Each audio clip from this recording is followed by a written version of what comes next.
Snow began falling outside Eleanor's Denver apartment, but it wasn't the weather that chilled her. It was the silence from her family. She stood at the kitchen window, cradling a chipped mug of peppermint tea, watching the slow descent of flakes onto the streetlights below. Her phone rested on the counter, dark screen facing up, as if it too had gone quiet in protest. Somewhere deep in her chest, a knowing ache began to settle, the kind that came not from shock, but from confirmation. Eleanor glanced again at the last message from her mother. "We think it's best you sit this one out. It's nothing personal." Nothing personal. She set the mug down with more force than she intended. The warmth of the tea did little to thaw what that message had left behind. It was November 17th, 5 days before Thanksgiving. Her grandfather Edward had passed just 2 days prior, and Eleanor had been waiting, expecting details. A service, a time, a place, something, anything, not this. She sat on the arm of the sofa, eyes drifting toward the photo on the bookshelf. Her and Grandpa Ed, sitting on the dock by Lake Itasca, fishing poles in hand, laughter frozen in that 4x6 frame. He had always called her Ellie, the only one who did. Everyone else made her name sound like a label. Eleanor the accountant, Eleanor the distant daughter. He had made it feel like a melody. Her fingers moved almost involuntarily to unlock her phone. Muscle memory guided her to Bethany's Instagram profile. Eleanor rarely checked it, but tonight her instincts told her otherwise. There it was. Bethany, smiling in a black dress beside a mahogany casket draped with a veteran's flag. Their parents stood behind her, composed but proud, as if this were just another Reese family function. The caption read, "Celebrating a life well lived." "Thank you, Grandpa Ed." Eleanor blinked. Another photo loaded, then another. Cousins she hadn't spoken to in years, neighbors from Maplebridge, even Mrs. Halston from across the street. They were all there, together, grieving, remembering, comforting each other, in matching coats and shared glances and clasped hands. Except for her. Her stomach hollowed out. She scrolled faster, desperate for context. Had she missed something? A sudden change in plans? But no, this wasn't spur of the moment. There were printed programs in one photo, flower arrangements in another. This had been planned, carefully, deliberately. The silence made sense now. It wasn't forgetfulness. It wasn't grief fog. It was exclusion. The ache in her chest shifted into something sharper. Not rage, not yet, but a clarity that stung like cold air against bare skin. Eleanor rose and crossed the room, grabbing a sweater draped over the back of a dining chair. The apartment felt colder now, though the thermostat hadn't moved. Maybe it was the kind of chill that came from knowing you were no longer part of something you thought you still belonged to. She sat at her desk, fingers hovering over the keyboard. There was so much she wanted to write, so many versions of truth and hurt and demand. But the words wouldn't come. Not yet. Not like this. Instead, she opened a browser and typed slowly, Maplebridge First Church. The website was outdated, but the contact number still worked. She noted the name listed under Pastor Glenn Weller. She remembered him vaguely, a quiet man with kind eyes who always took his coffee black and wore corduroy in the summer. Her grandfather had liked him, trusted him. Eleanor leaned back, letting the silence fill the room again. She reached for her mug, now lukewarm, and took a sip anyway. The memories came in flashes. Her grandfather teaching her to tie knots with twine in the garage, Sunday mornings with pancakes and radio jazz, the smell of old books in his den. And that day, years ago, when he pressed an envelope into her hand and said, "Someday you might need to remind people who you are." She had forgotten about that moment. Until now. The apartment's shadows grew longer as the snow thickened outside. A voicemail icon blinked on her phone, left by a client. She ignored it. Her fingers hovered over her phone's keypad. She didn't call her mother, didn't call Bethany, didn't even respond to the text. Instead, she pulled the blanket from the couch over her lap and stared once more at the photo by the bookshelf. She whispered, "They didn't forget. They chose." She opened her laptop and typed Maplebridge First Church into the search bar. The road signs blurred in the snow, but Eleanor didn't mind. She'd driven this route before, once, long ago. Her breath fogged the inside of the windshield as the wipers squeaked back and forth with gentle resistance. It was early, not yet sunrise, and the interstate stretched ahead in pale gray streaks of winter fog. The quiet hum of her old Subaru was steady and unhurried like her thoughts. She had left Denver before dawn, a thermos of black coffee in the passenger seat, and nothing but the ache of purpose guiding her eastward. Maple Bridge wasn't on most maps. A 2-hour drive north of Minneapolis, tucked between frozen farmland and pine woods, it was the kind of town that kept its memories in weathered window displays and handwritten signs. Eleanor hadn't been back in over a decade, not since her grandmother's memorial, but the streets were still familiar in their faded way. The old feed store now converted into a consignment shop, the gas station with only one pump that ever worked, and the church steeple rising like a quiet sentinel above the rooftops. She pulled into Maple Brew, the only cafe still open on a Monday morning. The bell above the door jingled as she stepped inside, brushing snow from her coat. Warmth and cinnamon filled the air. A small crowd of locals occupied the tables. Older men in flannel jackets, a woman with curlers under her knit hat, a toddler humming at the window. The barista, a teenager with chipped navy nail polish, offered a practiced smile. "Morning, just coffee?" Eleanor nodded. "Yes, please, black." A few heads turned. Some recognized her, most didn't. But there was a stillness that settled as she waited for her drink, a kind of cautious acknowledgement that she was an unfamiliar presence in a familiar place. She paid in cash and dropped $1 in the tip jar. The teenager's smile softened. She sat by the window, hands wrapped around the mug. Outside, the snowflakes had slowed to a soft drift, landing gently on the sidewalk where the town's bulletin board stood, still taped with flyers for the Thanksgiving food drive and Maple Bridge Holiday Choral Society. After a few quiet sips, she rose and made her way toward the church. It wasn't far. The walk helped settle her thoughts, and she needed the air.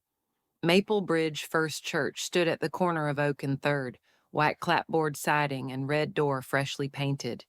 The smell of pine and old hymnals lingered in the entryway as she stepped inside. The sanctuary lights were dimmed, but she heard a shuffle and cough from the office to the left.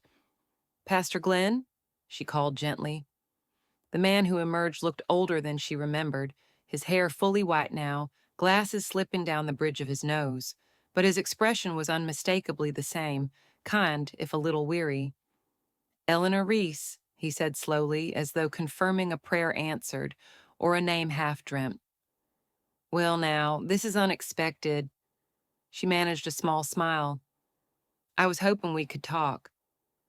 They sat in his modest office, surrounded by old church records, mismatched chairs, and the faint hum of a space heater.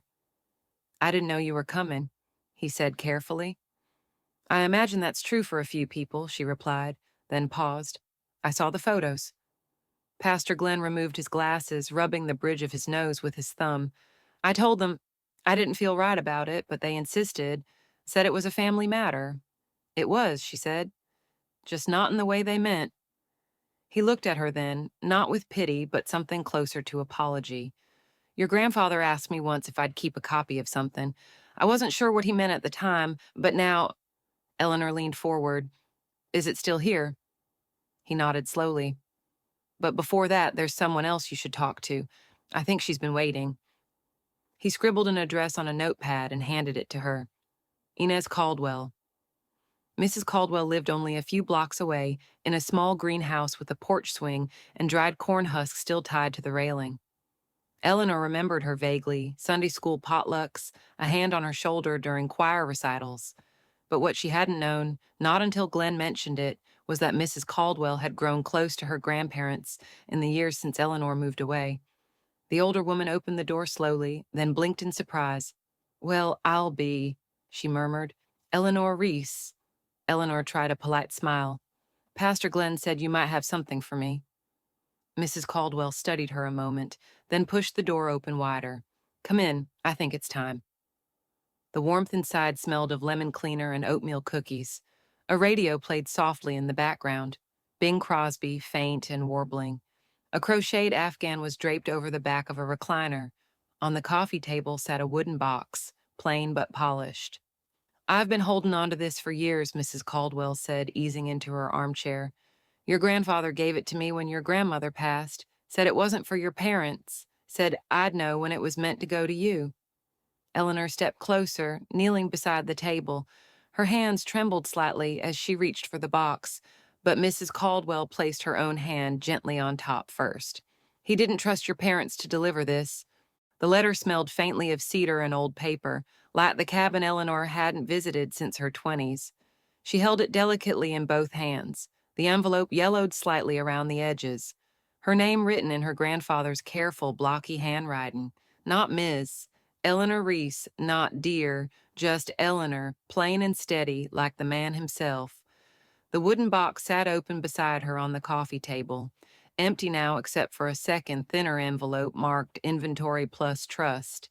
Mrs. Caldwell had given her space, retreating into the kitchen with a quiet offer of chamomile. Eleanor didn't answer. She was already miles away, back in her grandfather's den, the tick of the old wall clock, the scent of pipe tobacco, the warm scratch of his wool sweater when he'd hug her tight and say, "You're the only one who listens, Ellie." She broke the seal with slow precision, unfolding the paper like it might crumble in her hands. The ink hadn't faded, the lines were neat, the phrasing simple. He thanked her, not for any single act, but for her presence, for the calls, the cards, the quiet ways she had stayed connected even as life pulled her farther from Maplebridge. He wrote that he understood why she left, that he too had often felt like the quiet one in a family that thrived on noise. And then, halfway down the page, he wrote about the will. Eleanor's breath caught.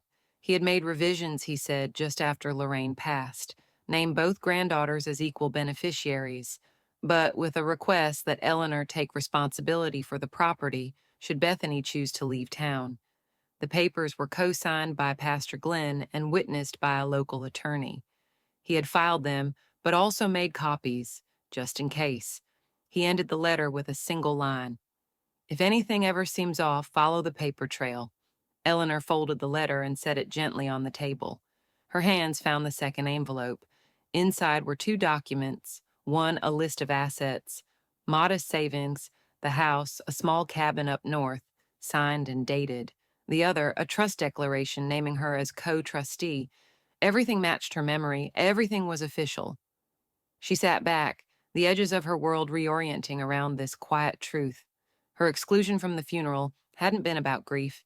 It had been strategy. Mrs. Caldwell re-entered the room with two mugs. "I figured you'd want something warm."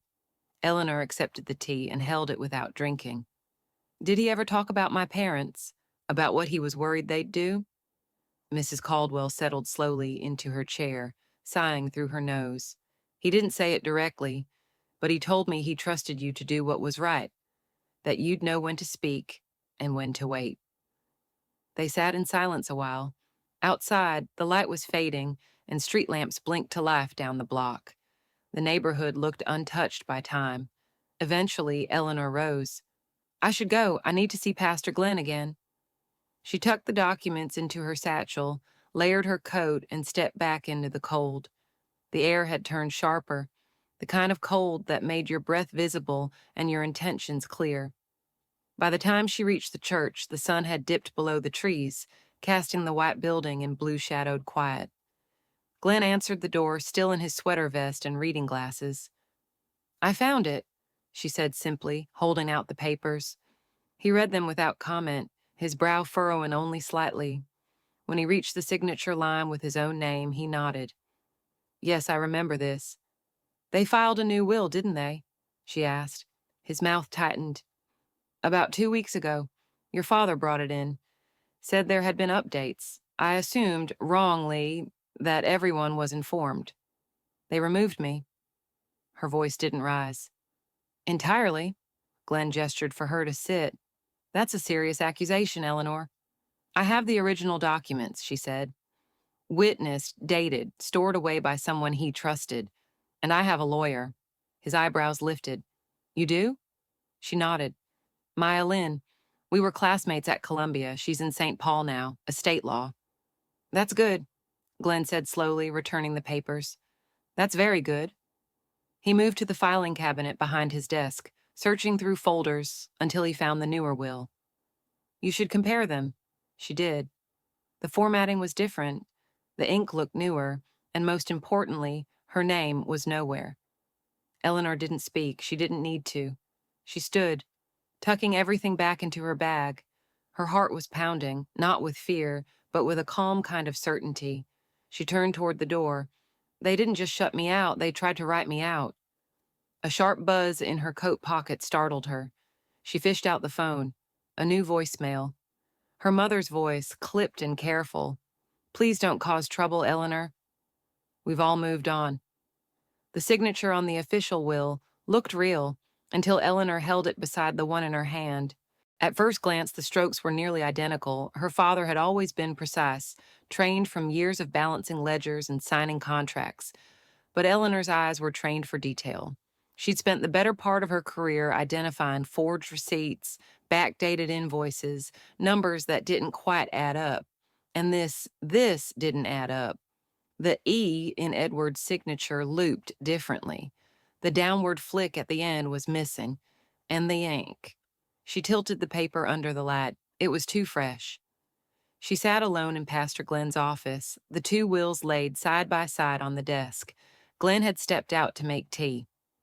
The old church was quiet except for the distant ticking of the sanctuary clock. Outside, the wind picked up, brushing snow across the window panes like fingers searching for warmth. A soft knock came at the door, and then Glenn returned with two mismatched mugs. He handed her one, then gestured toward the documents. Anything stand out? I think we both know it does, Eleanor said. The ink's too new, the formatting's off. My name's not just missing, it's been surgically removed. He sat opposite her, face drawn. I didn't want to believe it. I wouldn't have believed it either, she said quietly, if I hadn't seen my name in Grandpa's handwriting 2 nights ago. Glenn looked down at the desk, fingers laced. So what now? I called Maya, Eleanor replied. She's on her way from St. Paul. When Maya Lynn arrived that evening, she looked just as Eleanor remembered, calm, capable, dressed in a charcoal wool coat and flat shoes practical for snow. She greeted Glenn politely, then turned to Eleanor and offered a brief, tight hug. Okay, Maya said, setting down her bag. Let's see what we've got. They spent the next hour in near silence, papers spread across the table, highlighters and post-its blooming like bookmarks of truth. Maya's brow furrowed as she examined dates, notary stamps, witness signatures. She pulled out her laptop and opened a digital log of county filings, scrolling until she paused. Here, she said, tapping the screen. This version was submitted just 2 days before the funeral. Eleanor exhaled through her nose. That timing is deliberate. Maya nodded. It suggests intent, especially if the new will was pushed through under the radar. They didn't expect me to come back, Eleanor murmured. They thought I'd stay away like always. But you didn't, Maya said simply. You came home. Pastor Glenn leaned forward. So what are your options? Maya folded her hands. This isn't just morally wrong. It's legally actionable. We can contest the will. The original witnessed copy you have, paired with this digital discrepancy, gives us solid ground. But, Eleanor asked. You could press charges for fraud, Maya said. That's the nuclear option. We can start by confronting them, show them what we know, and give them a chance to respond. Eleanor didn't answer right away. She looked out the window where the churchyard lamplight reflected against fresh snow. A child's laughter echoed faintly down the street. Someone slid in late into the evening. She turned back to the desk. No lawyers. Not yet. No police. Not unless they leave me no choice. Maya tilted her head. What are you thinking? Eleanor's voice was steady. I'm thinking we give them the chance they didn't give me. She gathered the papers into a neat stack and slipped them into a folder. I want to read the real will, out loud, in front of everyone. Glenn looked uneasy. You mean like a public reading? She nodded. Thanksgiving is in 2 days. I'm sure the family plans to gather like they always do. Let's give the town something else to attend. Glenn hesitated, then slowly smiled. The fellowship hall is free. Maya closed her laptop. I'll help you draft the invitation. No legal threats. Just truth. Eleanor nodded. Truth is enough. The three of them sat in silence a moment, the weight of what they planned forming between them like snowfall, soft, steady, and undeniable. Later that night, Eleanor returned to the guest room Pastor Glenn had offered. She laid the folder beside her on the quilted bedspread, next to a framed photograph of Glenn's late wife and a copy of Pilgrim's Progress with yellowed pages. The room smelled faintly of cedar and peppermint, and for the first time since arriving in Maplebridge, she felt something close to peace. She opened the folder again, not to review, but to anchor herself. Her grandfather's letter, the trust documents, the original will. They were just papers. But they carried weight. His trust, his intentions, his final hope that someone in the family would do the right thing. Eleanor closed her eyes, hearing his voice again, quiet and amused. If anything looks too perfect, it probably isn't. She exhaled. This time, she wouldn't look away. She wouldn't make herself small to keep the peace. Not anymore. Maya turned to Eleanor and said, this wasn't just shady, it was calculated. And it's actionable. Eleanor closed the folder and said, let's give them the reading they skipped. The church hall smelled like pine cleaner and potluck casseroles, an odd setting for a confrontation. Eleanor stood near the front, watching as folding chairs filled slowly with familiar faces, neighbors she hadn't seen in years, members of the congregation, a few old classmates now softened by time and winter coats. The invitation had been simple, handwritten by Glenn, and posted on the bulletin board at Maple Brew and the town library. In remembrance of Edward Reese, a reading of his final wishes and letter, Thanksgiving Day, 3 p.m., all welcome. It was understated, but in Maplebridge, nothing stayed quiet for long. Maya stood beside the long table at the front of the room, arranging neatly stacked documents and a small wooden box Eleanor had carried with her from Mrs. Caldwell's house. Pastor Glenn, hands folded calmly, greeted each person with a nod and warm eyes. The air buzzed with quiet speculation. And then they arrived. Harold and Martha Reese stepped through the red double doors with Bethany close behind. All three were composed, dressed in muted grays and navy, as if attending a formal event rather than facing their own reflection. Martha's lips thinned at the sight of Eleanor. Harold said nothing, his gaze settling on Glenn with narrowed suspicion. Bethany lingered in the doorway a second longer than the others, eyes scanning the crowd before she moved to sit near the front. Eleanor didn't move. She didn't smile. She simply waited until the room quieted. Pastor Glenn cleared his throat. Thank you all for coming on this holiday afternoon. Edward Reese was a pillar in our community, and it felt right to honor his wishes in the way he intended. He turned to Eleanor and nodded. She stepped forward. Her palms didn't sweat. Her voice didn't shake. My grandfather wrote a letter to me, she began, her tone steady but not cold. And he left behind a will, one that reflects the choices he made long before his passing. That will, co-signed by Pastor Glenn and a local attorney, was quietly replaced just days before the funeral. I was not informed. I was not invited to mourn, and I was removed entirely from the legal record. A quiet murmur rippled through the crowd. Eleanor lifted the envelope, removed the pages, and handed them to Maya, who began reading. The letter spoke first. Edward's words of gratitude to both granddaughters, his wishes for them to find their own paths, and his hope that the house would remain a place of memory, not division. Then came the will. It was brief but specific. His estate divided equally between Eleanor and Bethany. The cabin in Grand Rapids to Eleanor, who had always loved the woods. The coin collection to Bethany, with a note about her eye for detail. A sum to be donated to the local library. It was deliberate, generous, and clear. Martha leaned toward Harold, whispering something sharp. He shifted in his seat. Then Maya finished, folding the papers slowly and setting them down. This version was signed and witnessed in accordance with state law and stored independently. It was filed with the county 2 weeks ago, but replaced, without proper process, with another version that excluded Eleanor entirely. Gasps. the kind that only small towns produce, half disbelief, half confirmation of long held suspicion. Harold stood. "This is completely inappropriate," he said. "Dragging private family matters into a public spectacle." Eleanor turned to face him fully. "I didn't choose to be shut out of Grandpa's funeral. I didn't choose to be erased from the version of our family you wanted to present.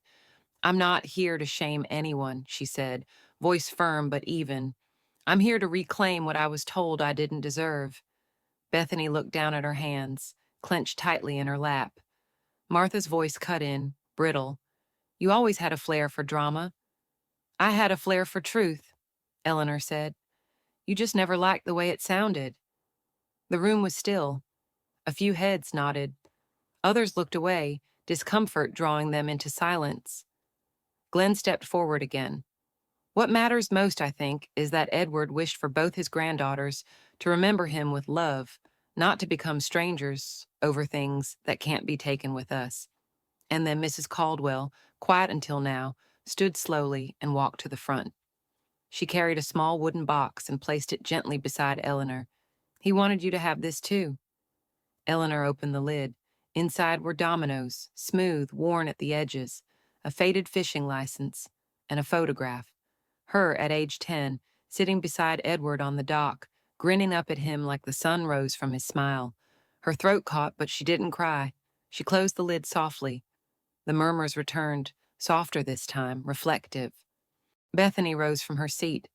She looked at Eleanor but didn't speak. Her eyes were rimmed with something close to apology, but her mouth stayed closed.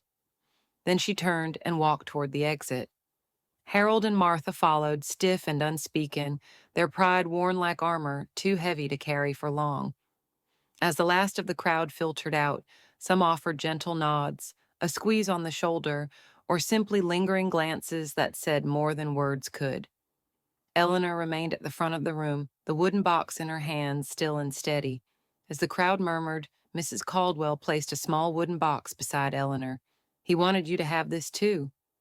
1 year later, the house had changed hands, but the porch light was still the same. Eleanor parked across the street, engine idling for a moment before she turned the key and sat in the quiet. The sky was the same soft gray she remembered from last year, clouded but gentle with just a hint of snow drifting through the air.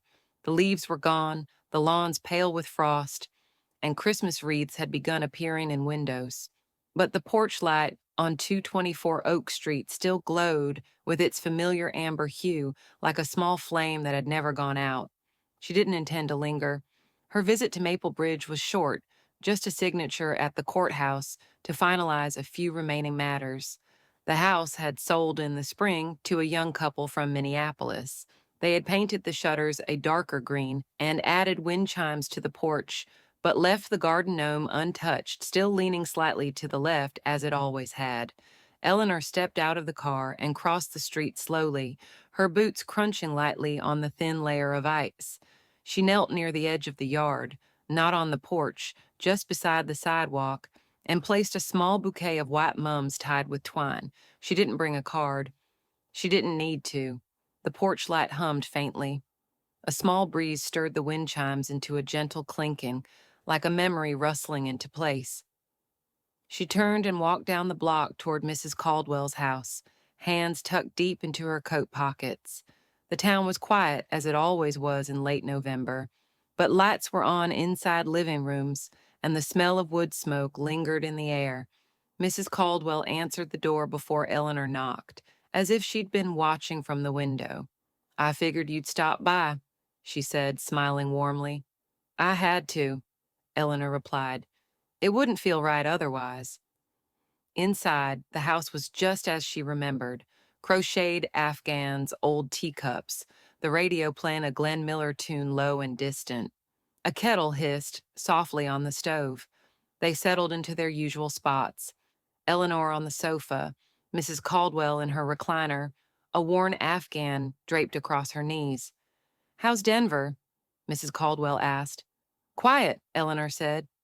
"But in a good way. I started volunteering at a literacy center. It's grounding."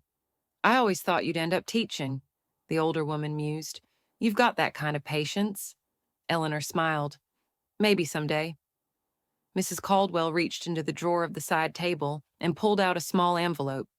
I was cleaning out an old cabinet last week, found something I'd tucked away and forgot about. I think it belongs to you. Eleanor took the envelope, carefully folding back the flap. Inside was a small note, written on the kind of yellowed paper her grandfather used to keep in his desk drawer. The handwriting was unmistakable. Ellie, you don't need anyone's permission to be who you already are. Love, Grandpa Ed. She stared at the words, letting them settle like snow. He left it with me not long before he passed, Mrs. Caldwell said softly. Said it might be more useful after the noise died down.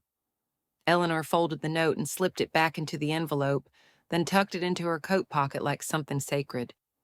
They talked for another hour about books, recipes, the weather in Denver, and how the new couple who bought the Reese house were expecting twins. The conversation was easy, like leaves falling from trees, one after another, unhurried.